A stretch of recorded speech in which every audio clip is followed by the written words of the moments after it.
2025년 1월 미국 워싱턴 DC는 새로운 정책 발표로 전 세계를 충격에 빠뜨렸습니다. 페그세스 국방장관이 발표한 동맹국 GDP 5% 국방비 지출 의무화 정책은 나토 기준인 2%의 2배가 넘는 전례 없는 요구였습니다. 독일이 2.1%, 일본이 1.2%를 겨우 달성하고 있는 상황에서 갑작스러운 5% 요구는 사실상 불가능한 미션이었죠. 그런데 이 강력한 압박의 첫 번째 타겟이 된 한국에서는 미국의 예상과는 완전히 다른 반응이 나타났습니다. GDP 2.3%로 세계 최고 수준의 방산 기술을 보유하고 있다며 오히려 자신감을 드러낸 것입니다. 한국 국방부에서 확인한 것은 이것이 단순한 예산 문제가 아닌 효율성의 문제라는 충격적인 현실이었습니다. 이를 본 미 국방부 관계자는 깜짝 놀라고 마는데요. 과연 무슨 일이 일어났는지 오늘의 사연 시작합니다. 안녕하세요. 저는 미국 워싱턴 DC에서 국방부 동아시아 담당 부차관보로 일하고 있는 마이클 체이스입니다. 올해 53살이 됐고 하버드에서 국제정치학을 전공한 후 지난 25년간 워싱턴의 정치판에서 살아왔어요. 한국과의 인연은 사실 제가 태어나기도 전부터 시작됐습니다. 제 아버지 윌리엄 체이스는 한국 전쟁에 참전했던 미군 보병이었거든요. 지금은 93살이 되셔서 버지니아주 알렉산드리아의 한 요양원에서 지내고 계시죠.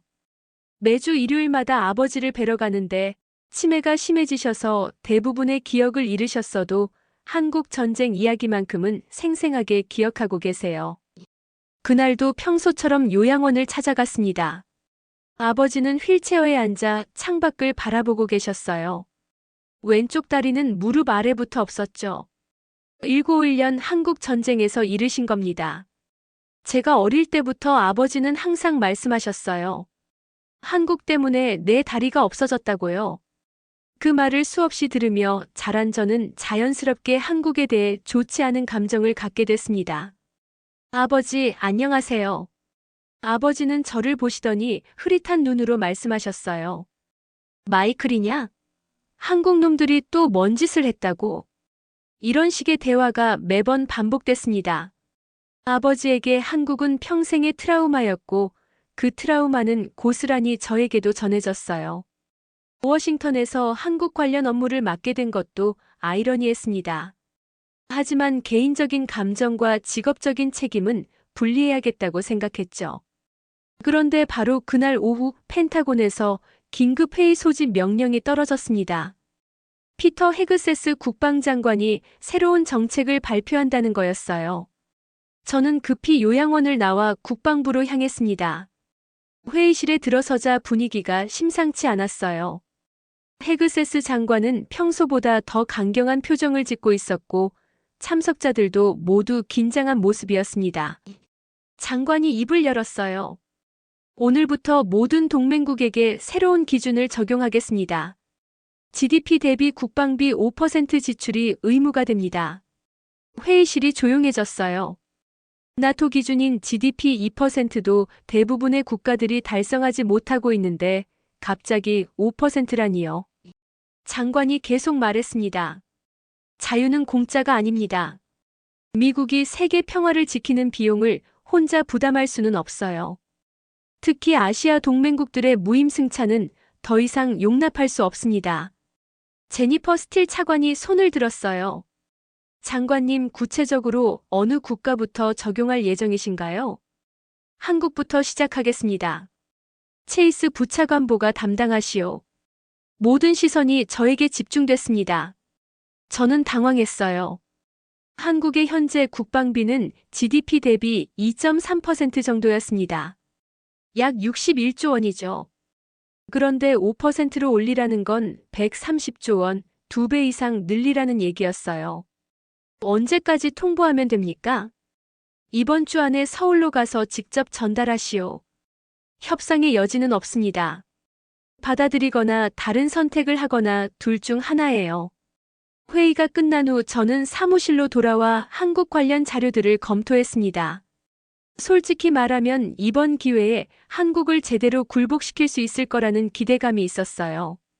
어릴 때부터 품어온 한국에 대한 부정적인 감정이 직업적 판단에도 영향을 미치고 있었죠. 한국은 분명히 거부할 겁니다. GDP 5%는 거의 모든 나라에게 불가능한 수준이거든요. 하지만 그게 바로 우리가 원하는 상황이었어요. 한국이 거부하면 주한미군 철수나 방위비 분담금 대폭 인상 같은 카드를 꺼낼 수 있으니까요. 그날 밤 집에 돌아와서도 계속 생각했습니다. 아버지의 다리를 앗아간 나라에게 이제 제가 미국의 요구를 전달하는 역할을 맡게 된 거예요. 묘한 운명의 장난 같았습니다. 다음 날 아침 비행기 표를 예약했어요. 서울행 직항편으로 말이죠. 가방을 싸면서 아버지 생각이 났습니다. 아버지가 젊은 시절 목숨을 걸고 지키려 했던 나라에서 저는 이제 완전히 다른 임무를 수행하게 됐어요. 솔직히 말하면 약간의 복수심도 있었습니다.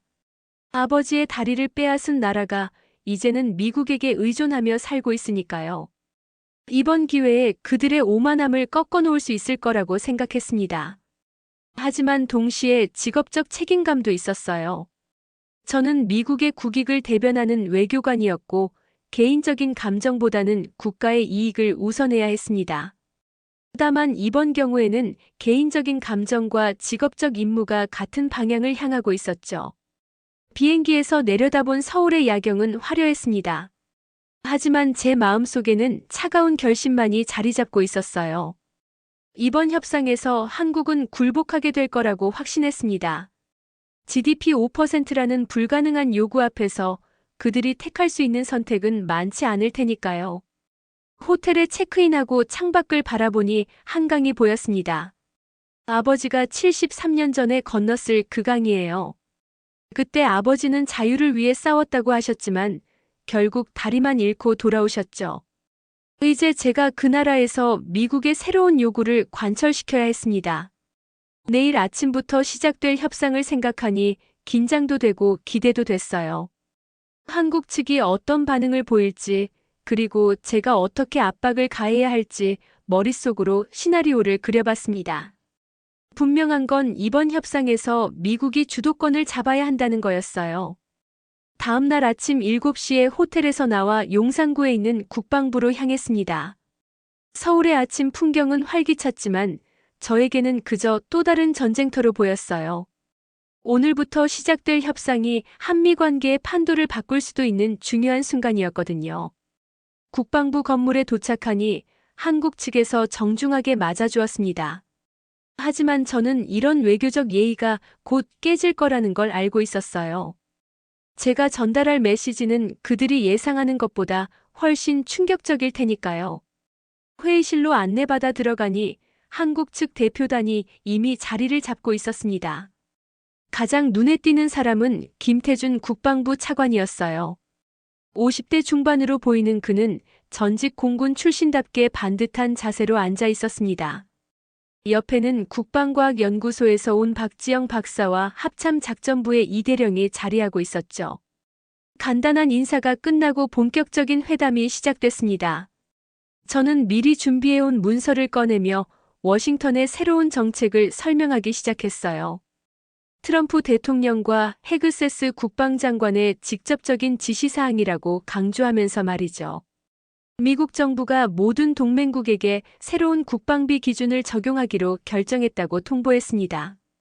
GDP 대비 5%의 국방비 지출이 의무화된다는 내용이었어요.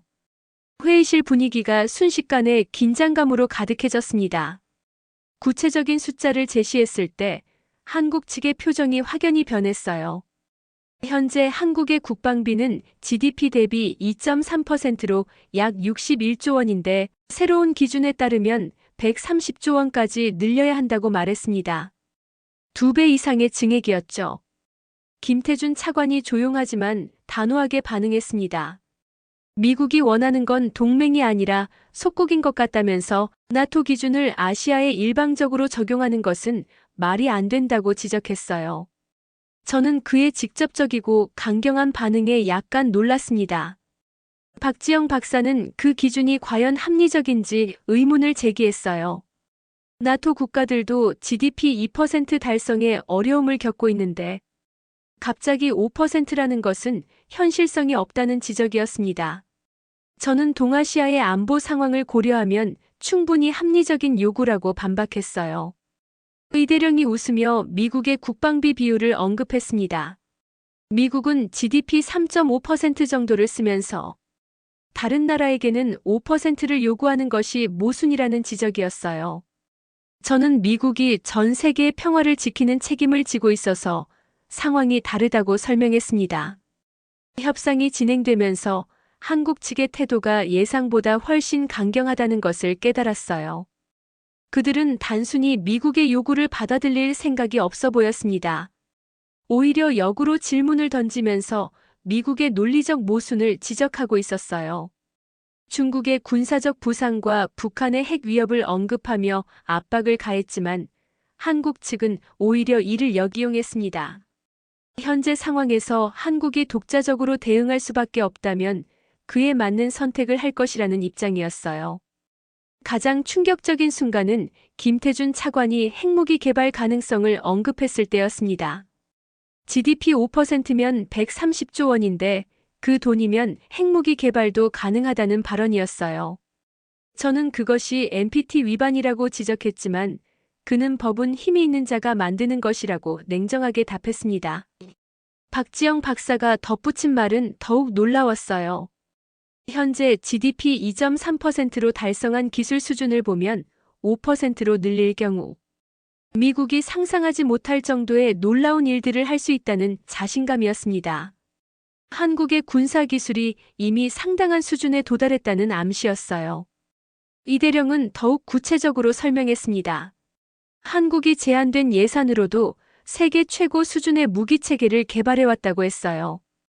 K방산의 성과와 수출 실적을 언급하면서 효율성 면에서는 이미 미국을 뛰어넘었다고 주장했습니다.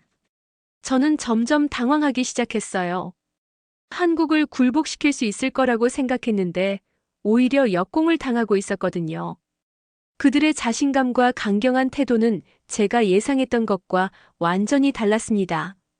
중간에 잠시 휴식 시간이 있었는데 이때 한국 측 인사들끼리 나누는 대화를 엿들을 수 있었어요. 그들은 미국의 요구를 단순한 협박으로 받아들이고 있었고 오히려 이를 기회로 삼아 한국의 독자적 능력을 과시할 계획을 세우고 있는 것 같았습니다. 회담이 재개된 후 분위기는 더욱 긴장됐어요. 저는 마지막 카드로 주한미군 철수 가능성을 암시했습니다. 만약 한국이 GDP 5% 요구를 거부한다면 미국 의회와 국민들이 한국 지원을 정당화하기 어려워질 것이라고 경고했어요. 하지만 김태준 차관의 반응은 예상과 달랐습니다. 그는 오히려 그런 선택도 나쁘지 않다는 입장을 보였어요. 주한미군이 철수한다면 한국이 독자적으로 방어할 수밖에 없고 그렇게 되면 지금보다 훨씬 강력한 군사력을 구축할 것이라고 했습니다. 박지영 박사는 더 나아가 구체적인 시나리오를 제시했어요. 주한미군 철수 시 절약되는 비용과 독자 개발 가능한 무기 체계들을 언급하면서 장기적으로는 오히려 한국에게 유리할 수도 있다고 분석했습니다. 회담 마지막에 김태준 차관이 한 말이 가장 인상 깊었어요.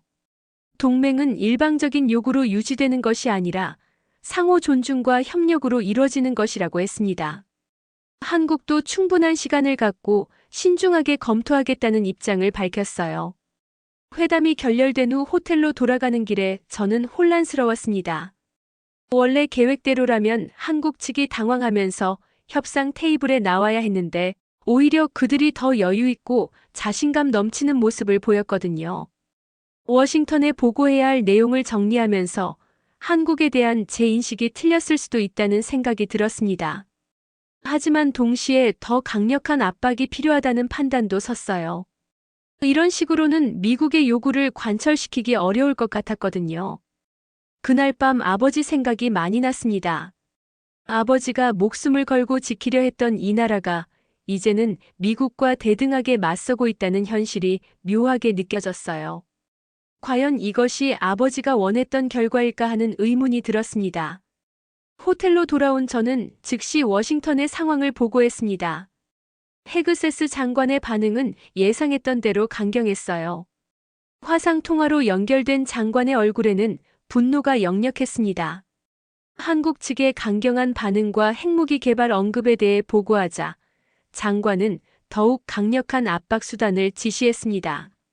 주한미군 철수 검토와 함께 방위비 분담금을 현재 10억 달러에서 100억 달러로 대폭 인상하는 방안을 준비하라는 것이었어요. 14조 원이라는 천문학적 숫자였습니다. 장관은 한국이 버틸 수 있을지 시험해보자는 식으로 말했어요. 다음 날 아침 저는 김태준 차관에게 긴급 회담을 요청했습니다. 이번에는 더 강력한 메시지를 전달해야 했거든요. 국방부 회의실에서 다시 마주 앉은 우리는 서로의 의중을 탐색하는 눈빛을 주고받았어요. 저는 미리 준비해온 새로운 제안서를 테이블 위에 올려놓았습니다. 김태준 차관이 문서를 훑어보는 동안 그의 표정이 점점 굳어지는 것을 볼 수 있었어요. 방위비 분담금 100억 달러라는 숫자를 본 순간이었죠. 워싱턴의 입장을 명확히 전달했습니다. GDP 5% 국방비 지출을 받아들이든지 아니면 주한미군 철수와 방위비 분담금 10배 인상 중에서 선택하라는 것이었어요. 어떤 선택을 하든 한국에게는 엄청난 부담이 될 수밖에 없었습니다. 김태준 차관은 한참 동안 문서를 읽더니 고개를 들었습니다. 그의 눈빛에서는 분노보다는 실망이 느껴졌어요. 마치 오랜 친구에게 배신당한 듯한 표정이었습니다. 그는 이것이 정말 동맹국을 대하는 방식인지 의문을 제기했어요. 이대령이 비꼬듯 웃으며 반응했습니다. 미국이 정말로 동맹을 이런 식으로 대하는지 믿기 어렵다는 표현이었어요. 그는 한국군의 실제 전투 능력을 보여주고 싶다고 제안했습니다. 현재 한국이 GDP 2.3%로 달성한 놀라운 성과들을 직접 확인해 보라는 거였죠. 하지만 저는 냉정하게 답했습니다. 아무리 뛰어난 기술이 있어도 돈이 없으면 소용없다고요. 결국 전쟁은 물량전이고 충분한 자금 없이는 지속적인 방어가 불가능하다는 것이 제 생각이었습니다. 중국의 급속한 군비 증강을 고려하면 더욱 그랬어요. 박지영 박사가 조용히 끼어들었어요. 그녀는 효율성에 대해 말했습니다. 한국이 적은 예산으로도 최대의 효과를 내는 노하우를 쌓아왔다는 것이죠. 미국처럼 무작정 돈을 쏟아붓는 방식과는 완전히 다른 접근법이라고 강조했어요. 그녀는 구체적인 사례들을 들기 시작했습니다. K9 자주포가 어떻게 세계 시장을 석권했는지, KF-21이 어떤 혁신적 기술을 담고 있는지 설명했어요. 같은 예산으로 미국보다 훨씬 뛰어난 성능을 구현해내는 한국의 기술력을 자랑스럽게 이야기했습니다. 저는 그런 주장들을 일축했습니다. 현실적으로 중국의 군사비는 매년 증가하고 있고 북한의 핵 위협도 계속 커지고 있는 상황에서 효율성만으로는 한계가 있다는 것이 제 판단이었어요. 결국 절대적인 군사력이 필요하다고 강조했습니다. 회담 분위기는 점점 더 경직되어 갔습니다. 양측 모두 자신들의 입장을 굽히지 않으려 했어요. 저는 미국의 요구가 합리적이라고 주장했고 한국 측은 일방적인 강요라고 반박했습니다. 김태준 차관이 갑자기 다른 방향으로 화제를 돌렸어요. 그는 한국이 독자적으로 중국과 북한에 대응할 수 있는 능력을 이미 갖추고 있다고 말했습니다. 심지어 주한미군이 없어도 충분히 자위할 수 있다는 자신감을 보였어요. 이때 이대령이 놀라운 발언을 했습니다. 만약 한국이 GDP 5%를 국방비로 쓴다면 미국이 필요 없을 정도의 강력한 군사력을 갖출 수 있다는 거였어요. 핵무기 개발은 물론이고 우주군까지 창설할 수 있다고 주장했습니다. 저는 그런 발언들이 허세라고 생각했어요. 아무리 한국의 기술력이 발전했다고 해도 미국과 같은 수준의 군사력을 갖추는 것은 불가능하다고 봤습니다. 하지만 그들의 자신감은 생각보다 확고해 보였어요. 그날 오후 저는 개인적인 시간을 갖기로 했습니다. DMZ 견학을 신청한 거죠. 공식적으로는 현장 상황을 파악하기 위해서라고 했지만 실제로는 개인적인 이유가 있었어요. 아버지가 싸웠던 그 땅을 직접 보고 싶었거든요. 판문점에 도착했을 때의 느낌은 복잡했습니다. 73년 전 아버지가 이곳에서 목숨을 걸고 싸웠다는 생각이 들었어요. 그리고 그 결과로 평생 장애를 안고 살게 됐다는 사실도요. 현지 가이드가 전쟁의 참상과 분단의 아픔에 대해 설명할 때 저는 아버지의 희생이 과연 가치가 있었는지 의문이 들었습니다. 가이드는 놀랍게도 한국 전쟁 참전 용사들에 대한 깊은 감사를 표현했어요. 미군들의 희생이 없었다면 지금의 자유민주주의 한국은 존재할 수 없었을 거라고 말했습니다. 그 말을 들으니 묘한 기분이 들었어요. 아버지를 원망하며 살아온 제 자신이 부끄러워지기도 했고요. DMZ 견학을 마치고 서울로 돌아오는 길에 저는 많은 생각을 했습니다. 한국이 이렇게 발전할 수 있었던 것도 아버지 같은 참전 용사들의 희생 덕분이었을 거예요. 하지만 동시에 지금의 한국은 더 이상 미국의 보호가 절대적으로 필요한 나라가 아닐지도 모른다는 생각도 들었습니다. 저녁에 호텔로 돌아와서 워싱턴에 다시 보고했습니다. 한국 측의 완강한 거부 의사와 함께 그들이 보인 자신감에 대해서도 언급했어요. 헤그세스 장관은 한국의 태도에 분노했지만 동시에 우려도 표현했습니다. 만약 한국이 정말로 독자적인 길을 선택한다면 어떻게 될까요? 주한미군 철수는 미국에게도 전략적 손실이 될 수 있었어요. 중국을 견제하는 전진 기지를 잃는 것이니까요. 하지만 장관은 여전히 강경 노선을 고수했습니다. 그날 밤 저는 잠을 이루기 어려웠어요. 한국에 대한 제 인식이 흔들리고 있었거든요. 어린 시절부터 품어온 편견과 현실 사이의 괴리가 점점 커지고 있었습니다. 과연 제가 올바른 판단을 내리고 있는 건지 의문이 들기 시작했어요. 사흘째 되는 날 아침 상황이 급변했습니다. 북한이 갑자기 전술핵 실험을 예고하며 한반도의 긴장이 고조됐어요.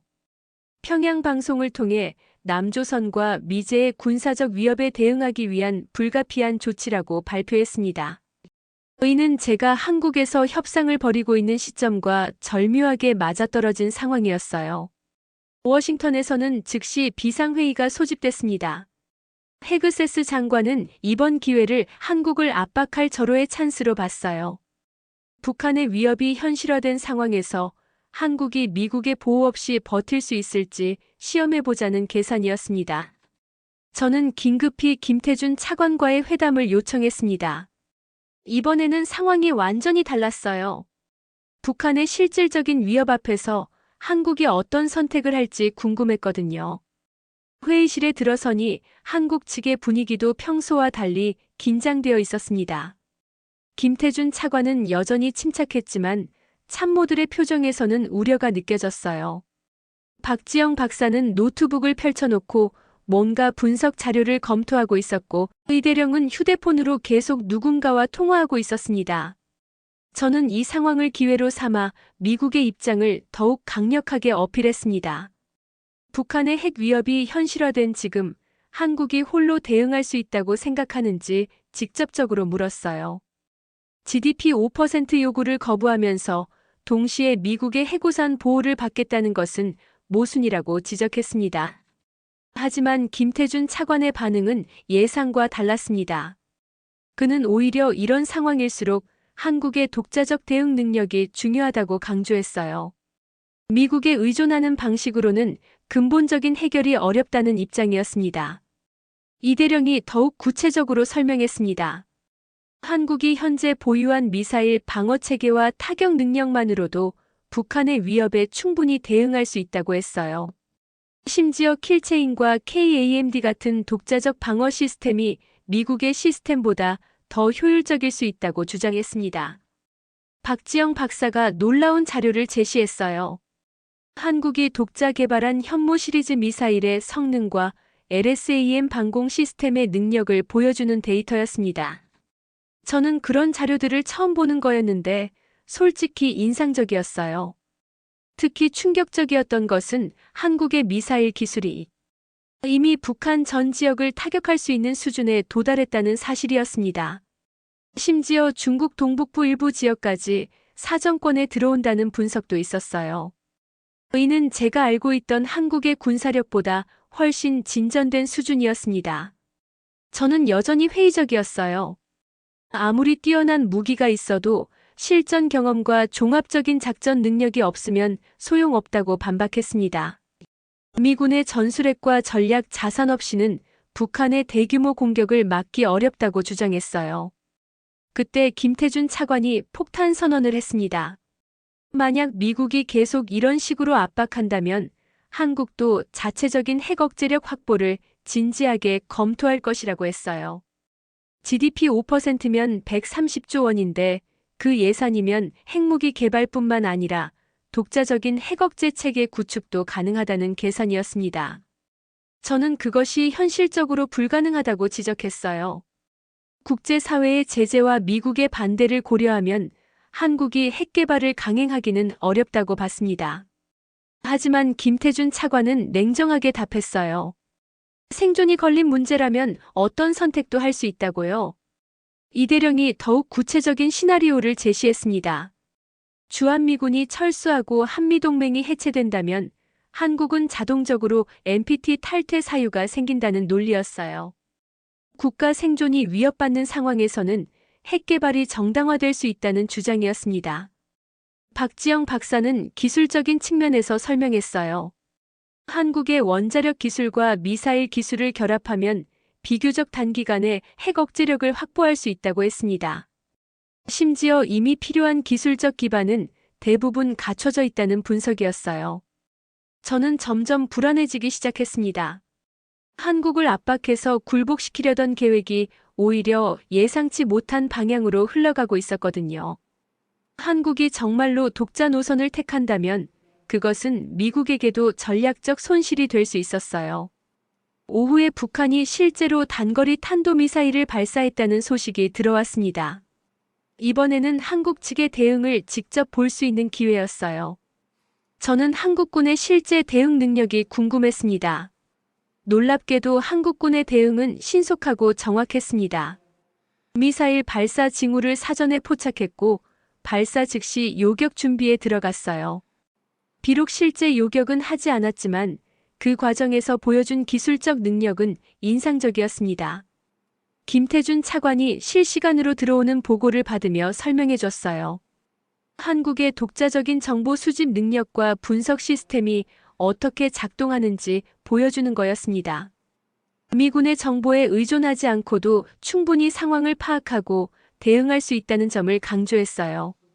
이 대령이 더욱 자세히 설명했습니다. 한국이 독자 개발한 조기경보 시스템과 지휘통제 체계가 어떻게 연동되는지, 그리고 실제 전시 상황에서 어떤 식으로 작전이 수행되는지 보여줬어요. 가장 인상적이었던 것은 한국군의 자신감이었습니다.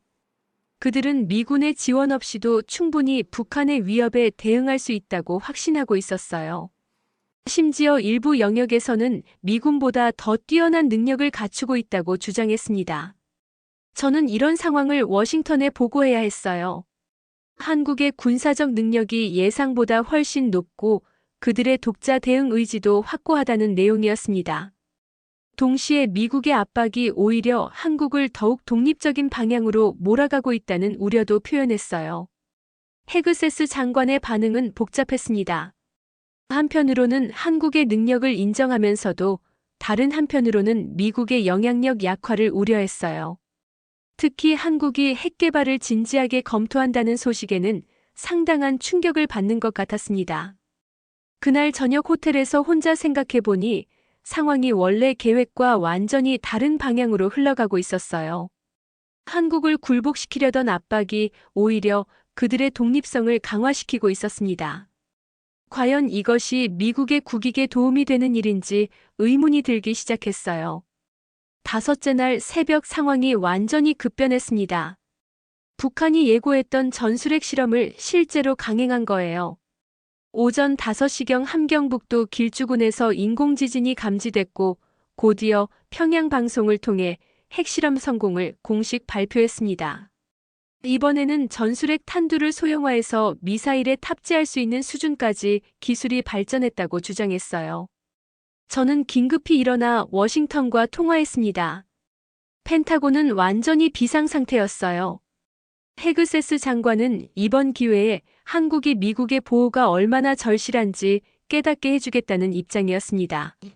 한국에게 GDP 5% 약속을 받아내거나 아니면 혼자서 북한과 맞서보라고 압박하라는 지시였어요. 한국 국방부로 급히 향했습니다. 건물 안은 완전히 전시 상황 같았어요. 군복을 입은 장교들이 분주히 오가고 있었고 회의실마다 불이 켜져 있었습니다. 김태준 차관을 만났을 때 그의 표정은 여전히 침착했지만 눈빛에서는 강한 결의가 느껴졌어요. 저는 즉시 미국의 입장을 전달했습니다. 이제 북한의 핵 위협이 현실화된 상황에서 한국이 정말로 혼자서 대응할 수 있는지 물었어요. GDP 5%를 약속하고 미국의 전폭적인 지원을 받든지 아니면 독자적으로 해결해보든지 선택하라는 메시지였습니다. 김태준 차관의 답변은 충격적이었습니다. 한국이 이미 독자적 대응 계획을 수립해뒀다는 거예요. 미국의 지원 여부와 관계없이 북한의 위협에 맞설 준비가 되어 있다고 단언했습니다. 이 대령이 구체적인 작전 계획을 설명하기 시작했어요.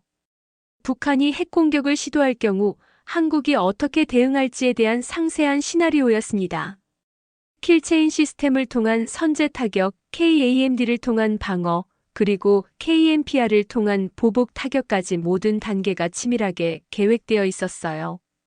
가장 놀라웠던 것은 한국이 이미 북한의 핵시설과 미사일 기지에 대한 정확한 정보를 확보하고 있다는 사실이었습니다. 심지어 일부 은밀한 시설들까지 파악하고 있었어요. 이는 미군 정보에 의존하지 않는 독자적인 정보 수집 능력을 보여주는 것이었습니다. 박지영 박사가 기술적인 설명을 덧붙였어요. 한국이 개발한 현무사 미사일의 성능은 북한 전 지역을 정밀 타격할 수 있는 수준이라고 했습니다. 심지어 벙커 버스터 탄두를 장착하면 지하 깊숙한 핵시설까지 파괴할 수 있다는 분석이었어요. 저는 여전히 회의적이었습니다. 한국의 기술력이 아무리 뛰어나도 실제 핵 공격 상황에서는 미국의 해구산이 필요하다고 주장했어요. 북한이 서울을 핵 공격할 경우 한국 혼자서는 대응에 한계가 있을 것이라고 지적했습니다. 그때 김태준 차관이 결정적인 발언을 했습니다. 만약 미국이 계속 이런 식으로 압박한다면 한국도 핵무기 개발을 본격적으로 추진할 것이라고 했어요. GDP 5%인 130조 원이면 충분히 핵 억제력을 확보할 수 있다는 계산이 나와 있다는 거였습니다.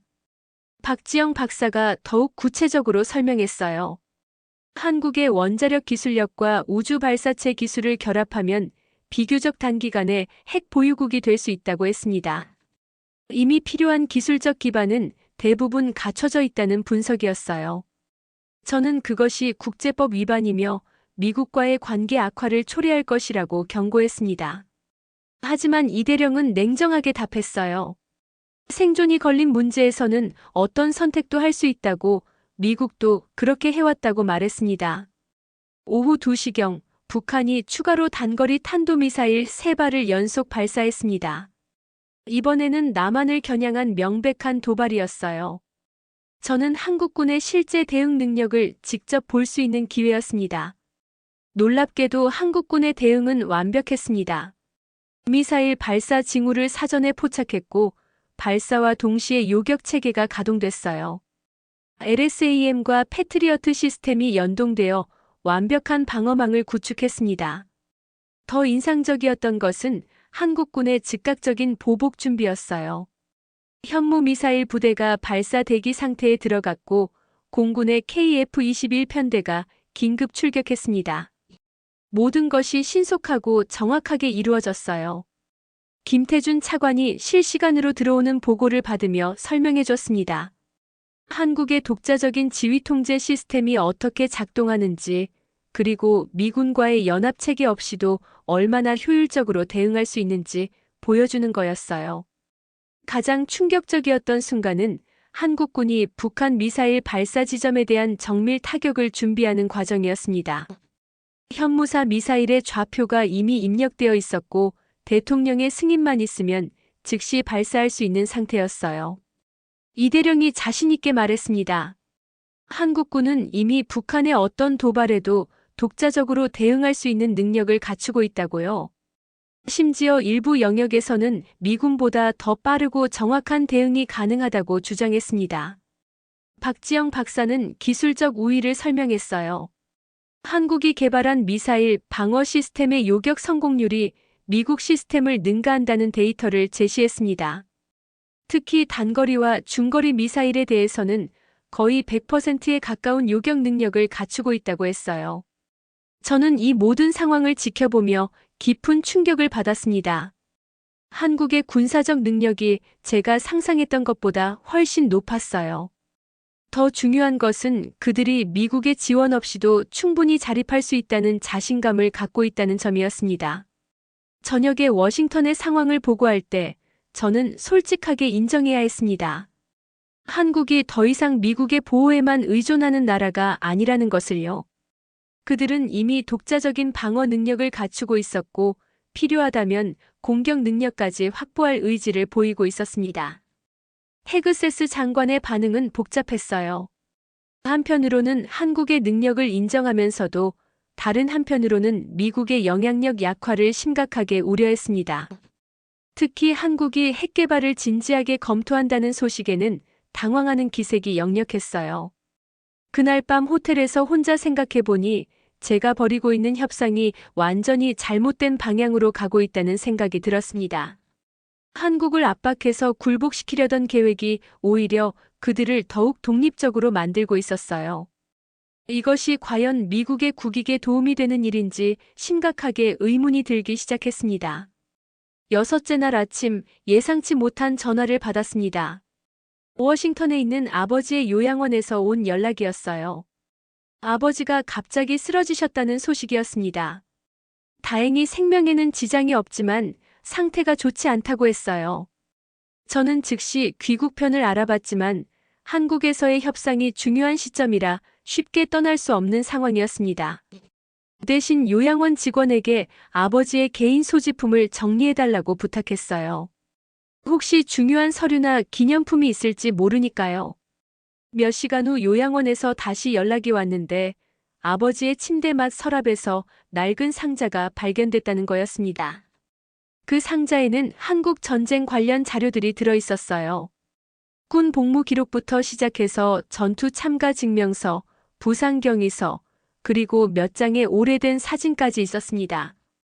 요양원 직원이 스마트폰으로 사진을 찍어 보내준 자료들을 보는 순간 저는 충격을 받았어요. 아버지의 군 기록을 자세히 보니 제가 알고 있던 것과 다른 내용이 있었습니다. 아버지가 다리를 잃은 것은 전투 중 적의 공격 때문이 아니었어요. 1952년 3월 10일 후방에서 의료 지원 업무를 하던 중 차량 전복 사고로 다리에 중상을 입었다고 기록되어 있었습니다. 더 놀라운 것은 그 사고 당시 아버지를 구조한 사람들의 명단이었어요. 한국군 의무병 이진수 1등병과 김철호 상병이 아버지의 생명을 구했다고 적혀 있었습니다. 심지어 아버지가 병원에서 치료받는 동안 한국군 의료진들이 계속 돌봐줬다는 기록도 있었어요. 가장 충격적이었던 것은 아버지가 한국을 떠나기 전에 받은 감사패였습니다. 한국 정부에서 수여한 것으로 자유와 평화를 위해 희생한 미군 장병에게 깊은 감사를 표한다는 내용이 한글과 영어로 적혀 있었어요. 아버지가 평생 숨겨왔던 진실이었습니다. 저는 혼란스러웠어요. 평생 들어온 아버지의 이야기와 완전히 다른 내용이었거든요. 아버지는 왜 한국에 대해 그토록 부정적으로 말씀하셨을까요? 그리고 한국군이 자신을 구해줬다는 사실은 왜 숨기셨을까요? 점심시간에 호텔로 돌아와 아버지와 화상통화를 시도했습니다. 다행히 아버지의 의식은 또렷했어요. 저는 조심스럽게 발견된 자료들에 대해 물어봤습니다.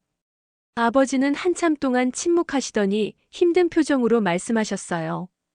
실제로는 한국군 의무병들이 자신의 목숨을 구해줬다는 것, 그리고 한국에서 받은 많은 도움에 대해서요. 하지만 귀국 후 전쟁에 대한 트라우마와 장애에 대한 분노 때문에 진실을 왜곡해서 기억하려 했다고 하셨습니다. 아버지는 눈물을 흘리며 말씀하셨어요. 한국 사람들이 자신을 구해줬다는 사실을 인정하기가 너무 힘들었다고요. 장애를 안고 살아가는 현실이 너무 괴로워서 누군가를 원망하고 싶었고 그 대상이 한국이 되어버렸다는 거였습니다. 특히 충격적이었던 것은 아버지를 구해준 이진수 1등병의 이야기였어요. 그분은 아버지를 구조하는 과정에서 자신도 중상을 입었는데 결국 며칠 후 상처가 악화되어 돌아가셨다는 거였습니다. 22살의 젊은 나이에 말이에요. 아버지는 그 사실을 평생 가슴에 묻고 살아오셨던 거예요. 자신 때문에 젊은 한국군이 목숨을 잃었다는 죄책감과 그럼에도 한국을 원망해왔던 자신에 대한 자책감으로 고통받으셨던 겁니다. 이야기를 들은 후 저는 완전히 혼란에 빠졌어요.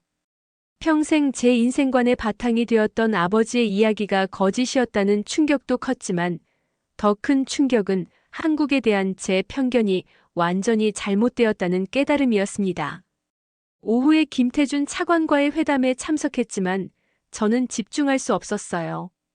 계속해서 아버지의 이야기가 머릿속을 맴돌았습니다.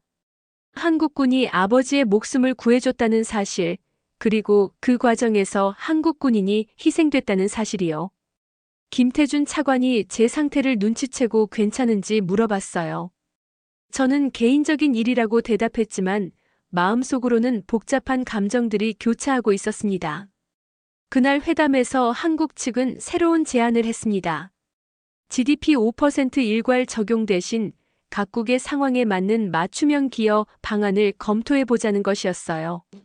한국은 현재의 국방비 수준을 유지하면서도 기술 개발과 공동 프로젝트를 통해 동맹에 기여할 수 있다는 논리였습니다. 박지영 박사가 구체적인 방안을 제시했어요. 한국이 개발한 차세대 방어 기술을 미국과 공유하고 공동 연구개발 프로젝트를 확대하자는 제안이었습니다. 이렇게 하면 단순히 돈을 늘리는 것보다 훨씬 효율적인 동맹 강화가 가능하다고 설명했어요. 이대령도 실질적인 협력 방안들을 언급했습니다. 한국의 KF-21 기술과 미국의 F-35 기술을 결합한 차세대 전투기 개발, 미사일 방어 시스템의 공동 업그레이드 등 구체적인 프로젝트들이었어요. 저는 이런 제안들을 들으면서 새로운 관점에서 생각해보기 시작했습니다. 과연 획일적인 GDP 기준이 정말 최선의 방법일까요? 한국처럼 이미 높은 효율성을 보이는 국가에게도 단순히 예산만 늘리라고 요구하는 것이 합리적일까요? 저녁에 혼자 호텔방에서 아버지가 보내준 자료들을 다시 자세히 살펴봤습니다. 한국 전쟁 당시의 사진들을 보니 정말 어린 군인들이 많았어요. 이진수 1등병도 사진에서는 20살 정도로 보였습니다. 그 젊은 한국군이 미군인 아버지를 구하기 위해 자신의 목숨을 희생했다는 사실이 가슴에 와 닿았어요. 그리고 그 희생을 바탕으로 오늘날의 한미동맹이 이루어졌다는 것도요. 저는 워싱턴에 새로운 보고서를 작성하기 시작했습니다. 이번에는 단순히 한국의 거부 의사만 전달하는 것이 아니라 한국이 제시한 대안적 협력 방안들에 대한 긍정적 검토 의견을 포함했어요. GDP 5% 일괄 적용의 한계와 함께 각국의 특성을 고려한 맞춤형 기여 방안이 더 효율적일 수 있다는 분석을 담았습니다. 특히 한국의 경우 이미 높은 효율성을 달성하고 있으므로 단순한 예산 증액보다는 기술 협력과 공동 개발이 더 유의미할 것이라고 건의했어요. 하지만 이런 보고서를 올리는 것이 제 경력에 어떤 영향을 미칠지는 모르겠었습니다. 헤그세스 장관의 강경 노선에 정면으로 반하는 내용이었으니까요. 그럼에도 불구하고 저는 옳다고 생각하는 바를 써내려갔습니다. 7째 날 아침 워싱턴에서 급한 전화가 걸려왔습니다. 헤그세스 장관이 제가 보낸 보고서를 보고 분노했다는 소식이었어요. 제니퍼 스틸 차관이 직접 전화를 걸어와서 즉시 귀국하라는 명령을 전달했습니다. 한국의 제안을 긍정적으로 검토하자는 제 의견이 장관의 정책 방향과 완전히 배치된다는 이유였어요. 저는 마지막 기회를 요청했습니다. 하루만 더 시간을 달라고 했어요. 한국 측과 최종 협의를 마친 후 구체적인 대안을 제시하겠다고 약속했습니다. 스틸 차관은 마지못해 하루의 시간을 줬지만 그 이후에는 무조건 복귀하라고 경고했어요. 김태준 차관에게 긴급 회담을 요청했습니다. 이번이 마지막 기회라는 것을 솔직하게 털어놨어요. 워싱턴의 압력이 거세지고 있고 제가 더 이상 협상을 이어갈 수 없을 수도 있다는 상황을 설명했습니다. 김태준 차관은 이해한다는 표정을 지었어요. 하지만 동시에 한국도 더 이상 일방적인 요구는 받아들일 수 없다는 입장을 재확인했습니다. 대신 진정한 동반자 관계로 발전할 수 있는 방안을 모색해보자고 제안했어요. 이 대령이 흥미로운 정보를 공유했습니다. 한국이 최근 폴란드, 호주, 노르웨이 등 여러 국가들과 방산 협력을 확대하고 있다는 내용이었어요. K9 자주포와 FA-50 전투기 수출이 급증하면서 한국의 방산 기술에 대한 국제적 인정이 높아지고 있다는 분석이었습니다. 특히 놀라웠던 것은 일부 유럽 국가들이 한국의 방산 기술을 미국 무기보다 선호하기 시작했다는 사실이었어요. 가격 대비 성능이 뛰어나고 기술 이전에도 더 적극적이라는 이유였습니다. 이는 미국의 독점적 지위에 변화가 생기고 있음을 시사하는 것이었어요. 박지영 박사가 더욱 구체적인 데이터를 제시했습니다. 한국의 방산 수출액이 최근 3년간 매년 30%씩 증가하고 있다는 통계였어요. 특히 K9의 경우 미국의 M19보다 사격 정확도와 기동성에서 우위를 보이고 있다고 분석했습니다. 저는 이런 정보들을 들으면서 새로운 깨달음을 얻었어요. 한국이 더 이상 미국의 무기를 수입하기만 하는 나라가 아니라 오히려 경쟁력 있는 무기를 수출하는 나라로 성장했다는 것이었습니다. 이런 상황에서 일방적인 압박은 오히려 역효과를 낼 수밖에 없었어요. 김태준 차관이 핵심을 짚어줬습니다. 동맹이라는 것은 일방적인 종속 관계가 아니라 상호 이익을 추구하는 파트너십이어야 한다는 것이었어요.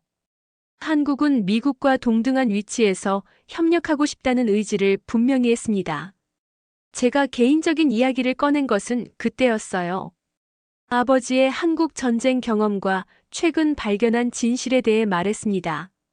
아버지를 구해준 이진수 1등병의 희생, 그리고 제가 평생 품어왔던 편견이 얼마나 잘못된 것이었는지 털어놨어요. 김태준 차관의 반응은 따뜻했습니다.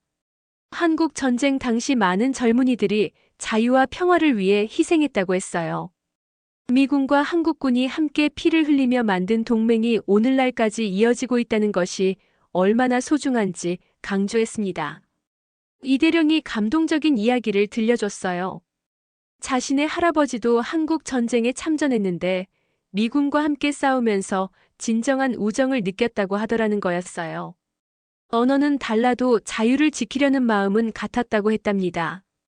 박지영 박사는 기술적인 관점에서 접근했어요.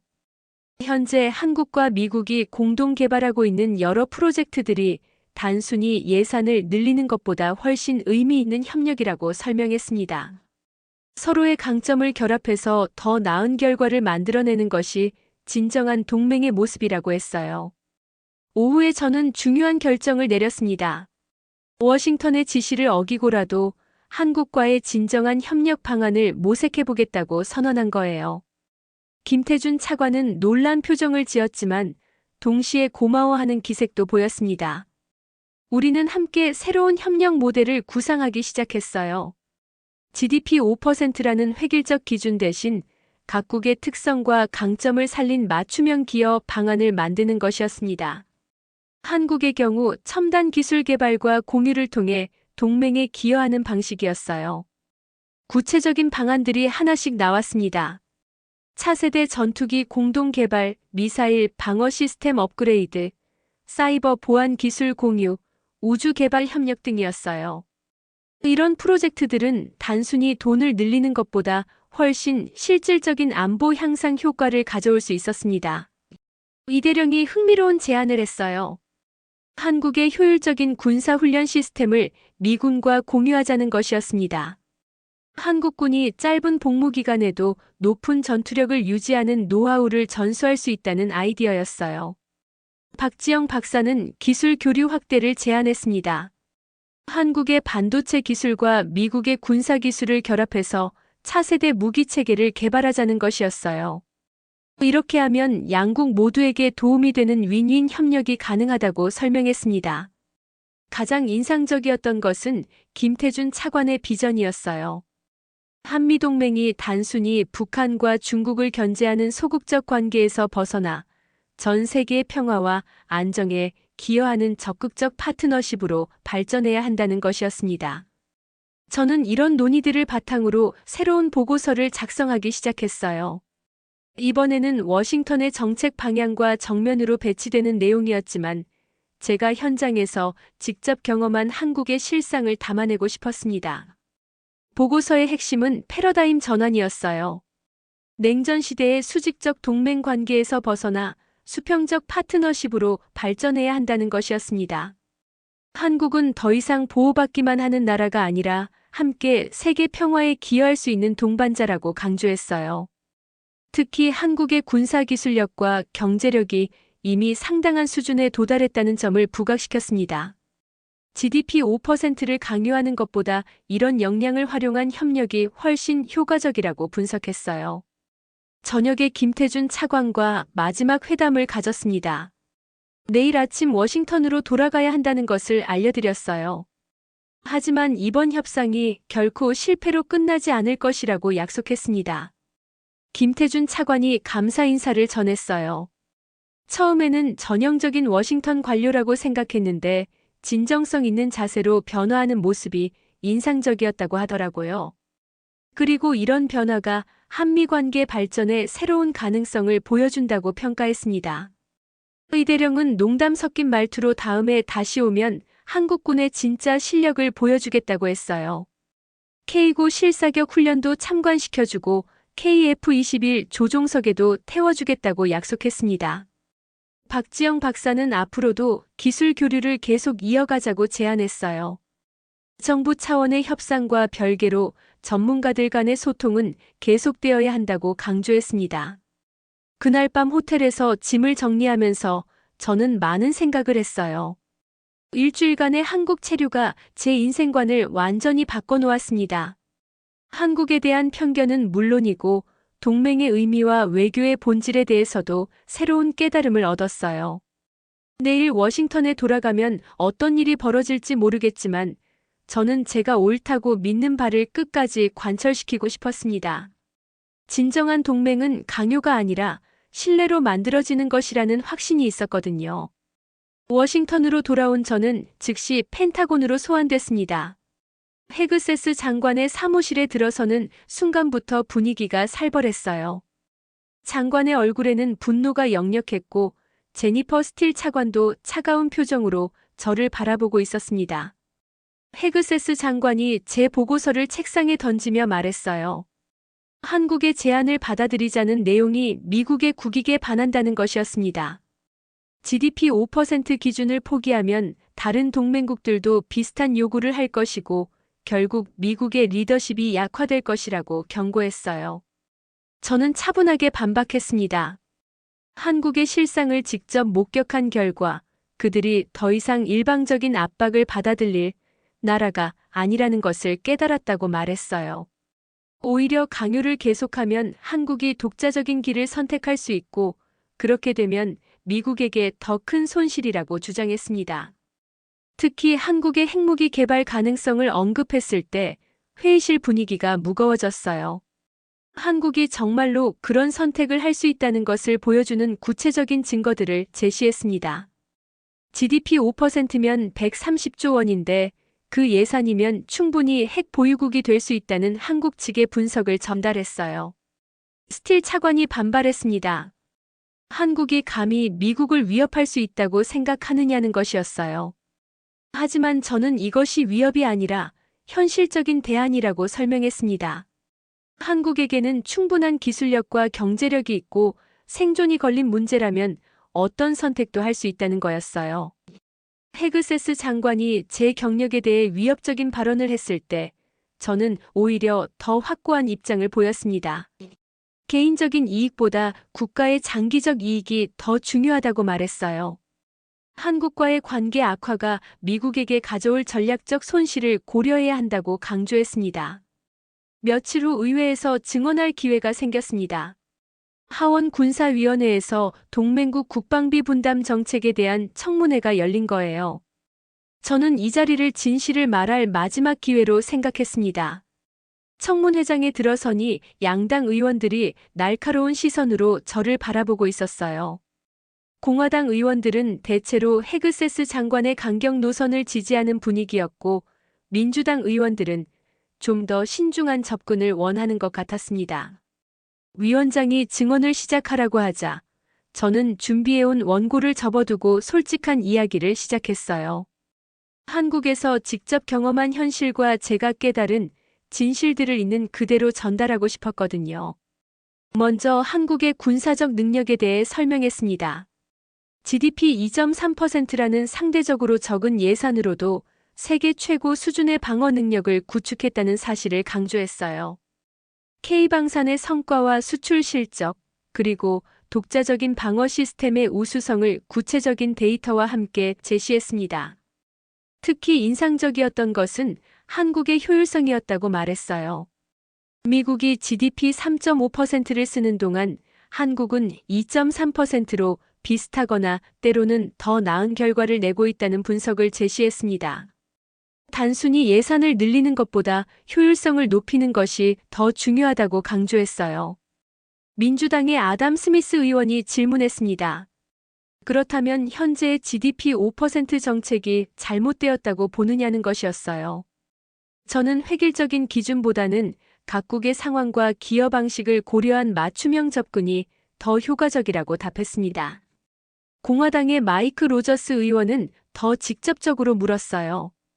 한국이 미국의 요구를 거부한다면 어떻게 대응해야 하느냐는 질문이었습니다. 저는 대응이 아니라 협력 방안을 모색해야 한다고 답했어요. 한국을 적으로 만드는 것은 미국에게 전략적 손실이라고 강조했습니다. 가장 중요한 순간은 제가 개인적인 경험을 털어놓았을 때였어요. 아버지의 한국 전쟁 참전과 한국군에게 구조받은 이야기, 그리고 평생 품어왔던 편견이 얼마나 잘못된 것이었는지 솔직하게 말했습니다. 청문회장이 조용해졌어요. 아버지를 구해준 이진수 1등병의 희생 이야기를 할 때는 일부 의원들의 눈에도 눈물이 맺히는 것을 볼 수 있었습니다. 진정한 동맹은 강요가 아니라 상호 희생과 신뢰로 만들어지는 것이라고 강조했어요. 결론 부분에서 저는 새로운 제안을 했습니다. GDP 5%라는 획일적 기준을 폐기하고 대신 효율성 기반 동맹 기여도 평가 시스템을 도입하자는 것이었어요.